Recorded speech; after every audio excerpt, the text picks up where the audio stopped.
Operation Sindoor. ಸ್ನೇಹಿತರೆ, ನಮ್ಮ video ನೋಡುತ್ತಿದ್ದರೆ ದಯವಿಟ್ಟು ನಮ್ಮ ಚಾನೆಲ್ ಅನ್ನು ಸಬ್ಸ್ಕ್ರೈಬ್ ಮಾಡಿ. ನಿಮ್ಮ ಬೆಂಬಲವೇ ನಮ್ಮ ಶಕ್ತಿ. ಪ್ರತಿಯೊಂದು ಸಬ್ಸ್ಕ್ರಿಪ್ಷನ್ ನಮ್ಮನ್ನು ಇನ್ನಷ್ಟು ಉತ್ತಮ ವಿಷಯಗಳನ್ನು ತಯಾರಿಸಲು ಪ್ರೇರೇಪಿಸುತ್ತದೆ. ಹಾಗಾಗಿ ಸಬ್ಸ್ಕ್ರೈಬ್ ಮಾಡುವುದನ್ನು ಮರೆಯಬೇಡಿ.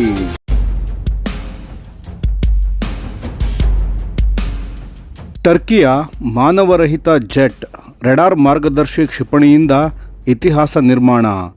ನಮಸ್ಕಾರ ಸ್ನೇಹಿತರೆ, ದೇಶ ಪ್ರೇಮಿಗಳೇ, ನಮ್ಮ ಯೂಟ್ಯೂಬ್ ಚಾನಲ್ಗೆ ಸ್ವಾಗತ ನಿಮಗೆ. ವಿಶ್ವದ ಯುದ್ಧ ವಿಮಾನಯಾನ ಕಂಬ್ಯಾಟ್ ಏವಿಯೇಷನ್ ಇತಿಹಾಸದಲ್ಲಿ ಒಂದು ಗಮನಾರ್ಹ ಮೈಲಿಗಲ್ಲು ಸೃಷ್ಟಿಯಾಗಿದೆ. ಡ್ರೋನ್ ತಂತ್ರಜ್ಞಾನದಲ್ಲಿ ಜಾಗತಿಕ ಮುಂಚೂಣಿಯಲ್ಲಿರುವ ಟರ್ಕಿ ದೇಶವು ತನ್ನ ಮಾನವರಹಿತ ಫೈಟರ್ ಜೆಟ್ ಬಳಸಿ ವಾಯುಗಾಮಿ ಗುರಿಯೊಂದನ್ನು ಯಶಸ್ವಿಯಾಗಿ ನಾಶಪಡಿಸುವ ಮೂಲಕ ಇತಿಹಾಸ ಬರೆದಿದೆ. ಟರ್ಕಿಯ ಈ ಮಾನವರಹಿತ ಫೈಟರ್ ಜೆಟ್ನ ಹೆಸರು ಕಿಜಿಲ್ ಎಲ್ಮಾ. ಈ ಮಾನವರಹಿತ ಜೆಟ್ಟನ್ನು ಪರೀಕ್ಷೆ ಮಾಡಲಾಯಿತು. ಈ ಪರೀಕ್ಷೆಯಲ್ಲಿ ಕಿಜಿಲ್ ಎಲ್ಮಾ ಒಂದು ಏರ್ ಟು ಏರ್ ಮಿಸೈಲ್, ಅಂದರೆ ಗಾಳಿಯಿಂದ ಗಾಳಿಗೆ ಉಡಾಯಿಸುವ ಕ್ಷಿಪಣಿಯನ್ನು ಬಳಸಿ ರೆಡಾರ್ ಮಾರ್ಗದರ್ಶನದ ಮೂಲಕ ಒಂದು ವಿಮಾನವನ್ನು ನಿಖರವಾಗಿ ಮತ್ತು ಯಶಸ್ವಿಯಾಗಿ ಗುರಿಯಾಗಿಸಿ ನಾಶಪಡಿಸಿದೆ. ಇದು ಜಾಗತಿಕ ಯುದ್ಧ ವಿಮಾನಯಾನ ಕ್ಷೇತ್ರದಲ್ಲಿ ಒಂದು ಹೊಸ ಅಧ್ಯಾಯ ಬರೆದಿದೆ. ಈ ಮಹತ್ವದ ಪರೀಕ್ಷೆ ನಡೆದದ್ದು ಸಿನೋಪ್ ಫೈರಿಂಗ್ ರೇಂಜ್ನ ಕರಾವಳಿ ಪ್ರದೇಶದಲ್ಲಿ. ಪರೀಕ್ಷೆಯ ಸಮಯದಲ್ಲಿ ಕಿಜಿಲ್ ಎಲ್ಮಾ ಜೆಟ್ನಲ್ಲಿ ಅಳವಡಿಸಲಾಗಿದ್ದ ಅಸೆಲ್ಸಾನ್ನ ಮುರಾದ್ ಏಸಾ ರೆಡಾರ್ ಮೂಲಕ ಶತ್ರು ವಿಮಾನದ ಮಾದರಿಯನ್ನು ಗುರುತಿಸಲಾಯಿತು. ಗುರುತಿಸಲಾದ ಈ ಜೆಟ್ ಚಾಲಿತ ವೈಮಾನಿಕ ಗುರಿಯನ್ನು ಕಿಜಿಲ್ ಎಲ್ಮಾ ಜೆಟ್ ತನ್ನ ರೆಕ್ಕೆಗಳ ಅಡಿಯಲ್ಲಿ ಇರಿಸಲಾಗಿದ್ದ ಗೋಕ್ಟೋಗನ್ ಕ್ಷಿಪಣಿಯಿಂದ ನಾಶಪಡಿಸಿತು. ಈ ಗೋಕ್ಟೋಗನ್ ಕ್ಷಿಪಣಿಯು ದೃಶ್ಯ ಶ್ರೇಣಿಗಿಂತ ಆಚೆಗಿನ, ಅಂದರೆ ಬಿಯಾಂಡ್ ವಿಜುವಲ್ ರೇಂಜ್ BVR ಸಾಮರ್ಥ್ಯ ಹೊಂದಿದ್ದು, ಉಡಾಯಿಸಿದ ಕ್ಷಿಪಣಿಯು ನೇರವಾಗಿ ತನ್ನ ಗುರಿ ಡ್ರೋನ್ಗೆ ಅಪ್ಪಳಿಸಿ ಅದನ್ನು ಧ್ವಂಸಗೊಳಿಸಿತು. ಈ ಸಂಪೂರ್ಣ ಪ್ರಕ್ರಿಯೆಯು ಮಾನವರಹಿತ ಯುದ್ಧ ಸಾಮರ್ಥ್ಯಗಳಲ್ಲಿ ಒಂದು ದೊಡ್ಡ ಪ್ರಗತಿ, ಬ್ರೇಕ್ ಥ್ರೂ ಎಂದು ಪರಿಗಣಿಸಲಾಗಿದೆ. ಈ ಕಿಜಿಲ್ ಎಲ್ಮಾ ಜೆಟ್ಟನ್ನು ಟರ್ಕಿಯ ಬೈಕರ್ ಎಂಬ ಕಂಪನಿಯು ಸ್ಥಳೀಯವಾಗಿ ಇಂಡಿಜಿನಸ್ಲಿ ಅಭಿವೃದ್ಧಿಪಡಿಸಿದೆ. ಪರೀಕ್ಷೆಯ ಸಮಯದಲ್ಲಿ ಕಿಜಿಲ್ ಎಲ್ಮಾ ಜೆಟ್ 5 F-15 ಫೈಟರ್ ಜೆಟ್ಗಳೊಂದಿಗೆ ಹಾರಾಟ ನಡೆಸಿತ್ತು. ಪ್ರಸ್ತುತ ಇರುವ ಫೈಟರ್ ಜೆಟ್ಗಳಿಗಿಂತ ಈ ಕಿಜಿಲ್ ಎಲ್ಮಾ ಜೆಟ್ ತುಂಬ ಕಡಿಮೆ ರೆಡಾರ್ ಸಿಗ್ನೇಚರ್ ಹೊಂದಿದೆ, ಅಂದರೆ ಇದನ್ನು ಪತ್ತೆ ಹಚ್ಚುವುದು ಕಷ್ಟ.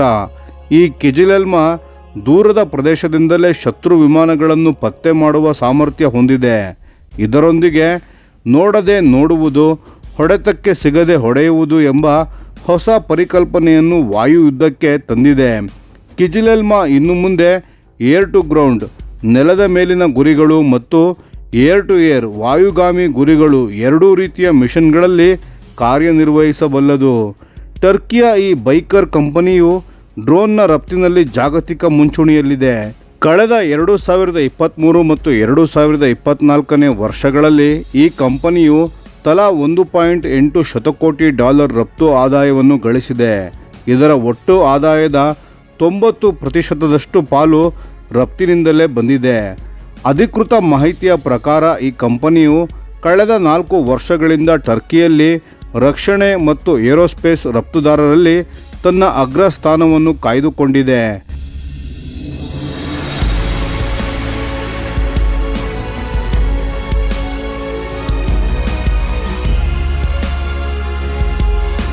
ಭಾರತವು ಈಗಾಗಲೇ ಘಾತಕ್, DRDO ನಿರ್ಮಿಸುತ್ತಿರುವ UCAV, CATS warrior, Tejas based unmanned concepts ಮೇಲೆ ವೇಗವಾಗಿ ಕೆಲಸ ಮಾಡುತ್ತಿದೆ.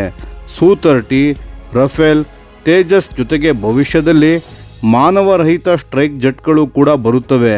ಪಾಕಿಸ್ತಾನಕ್ಕೆ ಟರ್ಕಿಯೊಂದಿಗೆ ಬಲವಾದ ರಕ್ಷಣಾ ಸಂಬಂಧ. ಬೈರಕ್ತರ್ TB2 ಡ್ರೋನ್ಗಳು ಈಗಾಗಲೇ ಪಾಕಿಸ್ತಾನದ ಬಳಿಯಲ್ಲಿವೆ.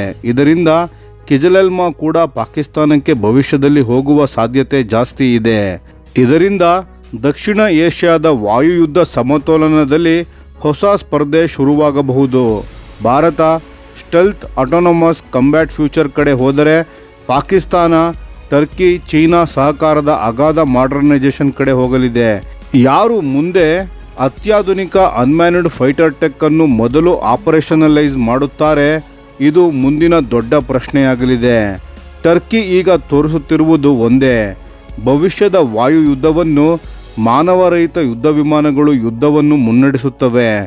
ಕಿಜಿಲೆಲ್ಮಾ ಅದರ ಮೊದಲ ಏರ್ ಟು ಏರ್ ಕಿಲ್ ಮೂಲಕ ಜಗತ್ತಿನ ಡಿಫೆನ್ಸ್ ಪವರ್ಗೆ ಹೊಸ ಸಂದೇಶ ಕೊಟ್ಟಿದೆ. ನಿಮ್ಮ ಅಭಿಪ್ರಾಯ ಏನು? ಭಾರತವು ಇಂತಹ ಅನ್ಮ್ಯಾನ್ಡ್ ಫೈಟರ್ ಜೆಟ್ಸನ್ನು ಬೇಗ ಆಪರೇಷನಲ್ ಸ್ಟೇಜ್ಗೆ ತರಬೇಕೆ? ಪಾಕಿಸ್ತಾನ ಟರ್ಕಿ ಟೆಕ್ ಪಾರ್ಟ್ನರ್ಶಿಪ್ ಭಾರತದ ವಾಯು ಸುರಕ್ಷತೆಗೆ ಸವಾಲಾಗಬಹುದೇ? ಪಾಕಿಸ್ತಾನದ ವಾಯುಪಡೆಯ ಹೊಸ ಯೋಜನೆ ಸ್ವದೇಶಿ ಅವ್ಯಾಕ್ಸ್ AWACS ಸಾಬ್ ತ್ಯಜಿಸಿ ಎಂಬ್ರೇರ್ ಜೆಟ್ ಪಥ. ಭಾರತದ ಆಪರೇಷನ್ ಸಿಂಧೂರ್ ಘಟನೆಯ ಭೀಕರ ನಷ್ಟದಿಂದ ಪಾಠ ಕಲಿತ ಪಾಕಿಸ್ತಾನದ ವಾಯುಪಡೆ PAF ಇದೀಗ ಒಂದು ಮಹತ್ವದ ಮತ್ತು ಮಹತ್ವಾಕಾಂಕ್ಷೆಯ ಯೋಜನೆಯನ್ನು ಕೈಗೆತ್ತಿಕೊಂಡಿದೆ. ಹೌದು, PAF ತನ್ನ ವಾಯುಗಾಮಿ ಎಚ್ಚರಿಕೆ ಮತ್ತು ನಿಯಂತ್ರಣ ವ್ಯವಸ್ಥೆ ಅಂದರೆ ಅವ್ಯಾಕ್ಸ್ಗಾಗಿ ಹೆಚ್ಚುವರಿ ಸಾಬ್ 2000 ಎರಿಯೆ ವಿಮಾನಗಳನ್ನು ಖರೀದಿಸುವ ಯೋಜನೆಯನ್ನು ಸದ್ದಿಲ್ಲದೆ ಕೈಬಿಟ್ಟಿದೆ. ಬದಲಿಗೆ ಅವರು ಪಾಕಿಸ್ತಾನದ ನೌಕಾಪಡೆಯ ಸಿ ಸುಲ್ತಾನ್ ಕಡಲ ಗಸ್ತು ವಿಮಾನದ ಮಾದರಿಯಲ್ಲಿ ಸಂಪೂರ್ಣವಾಗಿ ಸ್ವದೇಶಿ ಅವ್ಯಾಕ್ಸ್ ಅಭಿವೃದ್ಧಿ ಕಾರ್ಯಕ್ರಮವನ್ನು ಆರಿಸಿಕೊಂಡಿದ್ದಾರೆ. ಪಾಕಿಸ್ತಾನ ಏರೋನಾಟಿಕಲ್ ಕಾಂಪ್ಲೆಕ್ಸ್ PAC ಆಂತರಿಕ ಮೂಲಗಳ ಪ್ರಕಾರ ಈ ಹೊಸ ಬದಲಾವಣೆಯನ್ನು ಪ್ರಾಜೆಕ್ಟ್ ಜರ್ಬಾ-ಇ-ಸಾಮಾ ಎಂದು ಕರೆಯಲಾಗುತ್ತಿದೆ. ಇದರ ಗುರಿ ಸ್ಪಷ್ಟವಾಗಿದೆ, ಒಂದು ವೇಗವಾದ ಜೆಟ್ ಇಂಜಿನ್ ಚಾಲಿತ ಅವ್ಯಾಕ್ಸ್ ಪ್ಲಾಟ್ಫಾರ್ಮ್ ಅನ್ನು ಸಿದ್ಧಪಡಿಸುವುದು. ಇದಕ್ಕಾಗಿ ಭಾರತೀಯ ವಾಯುಪಡೆ ಬಳಸಿದಂತೆ ಅವರು ವಾಣಿಜ್ಯ ವಿಮಾನಗಳನ್ನು ಮಾರ್ಪಡಿಸಿ ಬಳಸಲು ನಿರ್ಧರಿಸಿದ್ದಾರೆ. ಆಪರೇಷನ್ ಸಿಂಧೂರ್ ನಷ್ಟದ ಕಟುಪಾಠ. ಈ ನಿರ್ಧಾರಕ್ಕೆ ಪ್ರಬಲ ಕಾರಣವಿದೆ. ಕಳೆದ ಮೇ ತಿಂಗಳಲ್ಲಿ ನಡೆದ 4 ದಿನಗಳ ಆಪರೇಷನ್ ಸಿಂಧೂರ್ ಘರ್ಷಣೆಯ ವೇಳೆ ಪಾಕಿಸ್ತಾನದ ವಾಯುಪಡೆಗೆ ಭಾರೀ ಹಿನ್ನಡೆಯಾಗಿತ್ತು. PAFನ ವರದಿಗಳ ಪ್ರಕಾರ ಒಂದು ಸಾಬ್ 2000 ಎರಿಯೆ ಅವ್ಯಾಕ್ಸ್ ವಿಮಾನವು ಬೊಲಾರಿ ಏರ್ಬೇಸ್ನಲ್ಲಿ ನಿಂತಿದ್ದಾಗ ಭಾರತೀಯ ವಾಯುಪಡೆ ಉಡಾಯಿಸಿದ ಬ್ರಹ್ಮೋಸ್ ಏರ್ ಲಾಂಚ್ಡ್ ಕ್ರೂಸ್ ಕ್ಷಿಪಣಿ ALCMನಿಂದ ನೇರ ಹೊಡೆತಕ್ಕೆ ಒಳಗಾಯಿತು. ಉಪಗ್ರಹ ಚಿತ್ರಗಳು ಮತ್ತು ನಿವೃತ್ತ PAFನ ಏರ್ ಮಾರ್ಷಲ್ ಅವರು 3 ಬ್ರಹ್ಮೋಸ್ಗಳು ಸತತವಾಗಿ ಬಂದವು ಎಂಬ ಹೇಳಿಕೆಯು ಈ ವಿನಾಶವನ್ನು ದೃಢಪಡಿಸಿವೆ. ಇದಕ್ಕಿಂತ ಹೆಚ್ಚಾಗಿ ಎರಡನೇ ಎರಿಯೆ ವಿಮಾನವು 314 ಕಿಲೋಮೀಟರ್ ದೂರದಲ್ಲಿದ್ದಾಗ ಭಾರತೀಯ ವಾಯುಪಡೆಯ S-400 ಟ್ರಯಂಫ್ ವ್ಯವಸ್ಥೆಯಿಂದ ಹಾರಿದ ಕ್ಷಿಪಣಿಗೆ ಸಂಪೂರ್ಣವಾಗಿ ನಾಶವಾಯಿತು. ರಷ್ಯಾದ ಈ ಇಂಟರ್ಸೆಪ್ಟರ್ ಯುದ್ಧದ ಚೊಚ್ಚಲ ಬಳಕೆ ಇದಾಗಿದ್ದು, ಈ ಹತ್ಯೆಗಾಗಿ ಅದರ ಕಮಾಂಡರ್ ಗ್ರೂಪ್ ಕ್ಯಾಪ್ಟನ್ ಅನಿಮೇಶ್ ಪಾಟ್ನಿ ಅವರಿಗೆ ಭಾರತ ಸರ್ಕಾರವು ವೀರಚಕ್ರ ಪ್ರಶಸ್ತಿ ಲಭಿಸಿದೆ. ಈ ಘಟನೆಗಳೇ PAFನ ಈ ದಿಗ್ಬಂಧನಕ್ಕೆ ಮುಖ್ಯ ಕಾರಣವಾಗಿದೆ. ಪಾಕಿಸ್ತಾನದ ಸ್ವದೇಶಿ ಯೋಜನೆ ಎಂಬ್ರೇರ್ ಬ್ಲೂ ಪ್ರಿಂಟ್ ಈಗ PAF ಯೋಜಕರು ಭಾರತೀಯ ವಾಯುಪಡೆಯ ನೇತ್ರ ಮಾರ್ಕ್ 1A ಎಂಬ್ರೇರರ್ ARJ145 ಆಧಾರಿತ ಮತ್ತು ಪಾಕ್ ನೌಕಾಪಡೆಯ ಸಿ ಸುಲ್ತಾನ್ ಎಂಬ್ರೇರ್ ಲಿನೇಜ್ 1000 ಆಧಾರಿತ ಯೋಜನೆಗಳಿಂದ ಸ್ಫೂರ್ತಿ ಪಡೆದಿದ್ದಾರೆ. ಅವರ ಹೊಸ ಅವ್ಯಾಕ್ಸ್ ವಿಮಾನವು ಎಂಬ್ರೇರ್ ಲಿನಿಯೇಜ್ 1000E ಪ್ರಾದೇಶಿಕ ಜೆಟ್ಟನ್ನು ಆಧರಿಸಿದೆ.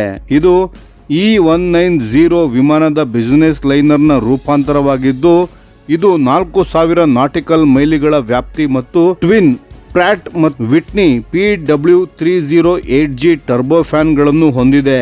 ಗಂಟೆಗೆ ಮ್ಯಾಕ್ 0.82 ವೇಗದಲ್ಲಿ ಹಾರಬಲ್ಲದು. ಯೋಜನೆಯ ಪ್ರಕಾರ PAC ಕಾಮ್ರಾ 3ರಿಂದ 6 ಎಂಬ್ರೇರ್ ಏರ್ಫ್ರೇಮ್ಗಳನ್ನು ಬ್ರೆಜಿಲ್ನಿಂದ ನೇರವಾಗಿ ಖರೀದಿಸಲಿದೆ. ಇದು 2021ರಲ್ಲಿ ನೌಕಾಪಡೆಯ ಸಿ ಸುಲ್ತಾನ್ ವಿಮಾನಗಳನ್ನು ಖರೀದಿಸಿದ ಮಾದರಿಯನ್ನೇ ಹೋಲುತ್ತದೆ. ರೆಡಾರ್ ಮತ್ತು ವೆಚ್ಚದ ವಿವರಗಳು. ರೆಡಾರ್ ಕೇಸಿಂಗ್, ಡ್ರ್ಯಾಗ್ ಮತ್ತು ರೆಡಾರ್ ಕ್ರಾಸ್ ಸೆಕ್ಷನ್ RCS ಕಡಿಮೆ ಮಾಡಲು ವಿಮಾನದ ಫ್ಯೂಸಲೇಜ್ ಜೊತೆ ಹೊಂದಿಕೊಳ್ಳುವ ಕನ್ಫರ್ಮಲ್ ಆಂಟೆನಾ ಕೇಸಿಂಗ್ಗಳನ್ನು ತಯಾರಿಸಲು ಎಂಬ್ರೇರ್ನೊಂದಿಗೆ ಪಾಲುದಾರಿಕೆ. ರೆಡಾರ್ ಆಯ್ಕೆ. ಚೀನಾದ KLJ-7A AESA ರೆಡಾರ್ ಕಡಿಮೆ ವೆಚ್ಚ ಮತ್ತು ಸುಲಭವಾದ ಇಂಟಿಗ್ರೇಷನ್ಗಾಗಿ JF-17 ಬ್ಲಾಕ್ 3ನಲ್ಲಿ ಬಳಸಲಾಗಿದೆ. ಜರ್ಮನಿಯ ಹೆನ್ಸೋಲ್ಡ್ TRS 3D 360 ಡಿಗ್ರಿ ಕಣ್ಗಾವಲಿಗಾಗಿ. ಆದರೆ ಆಪರೇಷನ್ ಸಿಂಧೂರ್ ನಂತರ ಜರ್ಮನಿಯ ರಫ್ತು ನಿರ್ಬಂಧಗಳು ಪಾಕಿಸ್ತಾನಕ್ಕೆ ಅನಿಶ್ಚಿತವಾಗಿವೆ. ಇಡೀ ಕಾರ್ಯಕ್ರಮಕ್ಕೆ $800 ರಿಂದ $1,000 ಮಿಲಿಯನ್ ಬಜೆಟ್ ಅನ್ನು ಪಾಕಿಸ್ತಾನವು ನಿಗದಿಪಡಿಸಲಾಗಿದೆ. ಅವರ ಗುರಿ 2029 ಮೂಲ ಮಾದರಿಯ ಪ್ರೋಟೋಟೈಪ್ ಹಾರಾಟ ಮತ್ತು 2032 2 ಸ್ಕ್ವಾಡ್ರನ್ಗಳಿಗೆ ಸಂಪೂರ್ಣ ಕಾರ್ಯಾಚರಣೆಯ ಸಾಮರ್ಥ್ಯವನ್ನು ಸಾಧಿಸುವುದೂ ಆಗಿದೆ. ಹಳೆಯ ರೆಡಾರ್ ತಂತ್ರಜ್ಞಾನದ ಸುಳಿವು. ಇದರ ಜೊತೆಗೆ ಪಾಕಿಸ್ತಾನ್ ಏರ್ಫೋರ್ಸ್ 1990 ದಶಕದ ಜರ್ಮನ್ ತಂತ್ರಜ್ಞಾನವನ್ನು ಮತ್ತೆ ಬಳಸಲು ಪ್ರಯತ್ನಿಸುತ್ತಿದೆ ಎಂಬ ವದಂತಿಗಳು ಹರಿದಾಡುತ್ತಿವೆ. ಹೌದು, MPDR ಮಲ್ಟಿಫಂಕ್ಷನ್ ಫೇಸ್ಡ್ ಅರ್ರೇ ರೆಡಾರ್ ಒಪ್ಪಂದದ ತಂತ್ರಜ್ಞಾನವನ್ನು ಆಧುನಿಕ ಗ್ಯಾಲಿಯಂ ನೈಟ್ರೇಟ್ ಕೋರ್ನೊಂದಿಗೆ ಜೋಡಿಸಿ ಸ್ವಂತ AESA ಅರ್ರೇಯನ್ನು ನಿರ್ಮಿಸಲು ಪ್ರಯತ್ನಿಸಲಾಗುತ್ತಿದೆ ಎನ್ನಲಾಗಿದೆ. ಆದರೆ ವಿಶ್ಲೇಷಕರು ಈ ಬಗ್ಗೆ ಸಂಶಯ ವ್ಯಕ್ತಪಡಿಸಿದ್ದಾರೆ. ಒಂದು ಕಡೆ PAC ವಾರ್ಷಿಕವಾಗಿ 8 ರಿಂದ 10 JF-17ಗಳನ್ನು ಮಾತ್ರ ಉತ್ಪಾದಿಸುತ್ತಿದೆ, ಸಾಲದ ಸಂಕಷ್ಟದಲ್ಲಿದೆ. ಈ ನಡುವೆ ಇಂತಹ ಬೃಹತ್ ಯೋಜನೆಯನ್ನು ಕೈಗೆತ್ತಿಕೊಳ್ಳುವುದು ವ್ಯರ್ಥ ಕಲ್ಪನೆ ಅಥವಾ ವೇಪರ್ವೇರ್ ಆಗಬಹುದು ಎಂದು ಹಲವು ವಿಮರ್ಶಕರು ಟೀಕಿಸಿದ್ದಾರೆ. ಒಟ್ಟಿನಲ್ಲಿ ಆಪರೇಷನ್ ಸಿಂಧೂರ್ ಯುದ್ಧದ ನೋವಿನ ನಂತರ PAF ಒಂದು ದಿಟ್ಟ ಹೆಜ್ಜೆ ಇಟ್ಟಿದ್ದು, ಇದು ಕಾರ್ಯರೂಪಕ್ಕೆ ಬರಲಿದೆಯೇ ಅಥವಾ ಕೇವಲ ಕಾಗದದ ಮೇಲಿನ ಯೋಜನೆಯಾಗಿ ಉಳಿಯಲಿದೆಯೇ ಎಂಬುದನ್ನು ಕಾಲವೇ ಉತ್ತರಿಸಲಿದೆ. ಈ ವಿಡಿಯೋ ನಿಮಗೆ ಇಷ್ಟವಾಗಿದ್ದರೆ ಲೈಕ್ ಮಾಡಿ ಮತ್ತು ನಮ್ಮ ಚಾನೆಲನ್ನು ಸಬ್ಸ್ಕ್ರೈಬ್ ಮಾಡಿ ಹಾಗೂ ಬೆಲ್ ಐಕಾನ್ ಒತ್ತಿ. ಯಾವ ಅಪ್ಡೇಟ್ಗೂ ಮಿಸ್ ಆಗಬೇಡಿ. ಡಿಫೆನ್ಸ್ ಸುದ್ದಿಗಳನ್ನು ತ್ವರಿತವಾಗಿ ಪಡೆಯಿರಿ. ನಿಮ್ಮ ಬೆಂಬಲವೇ ನಮ್ಮ ಶಕ್ತಿ. ಭಾರತ ಬಲಿಷ್ಠವಾಗಲಿ ಎಂದು ಆಶಿಸುತ್ತಾ ಭಾರತ ಮಾತೆಗೆ ಜೈ. ಧನ್ಯವಾದಗಳು.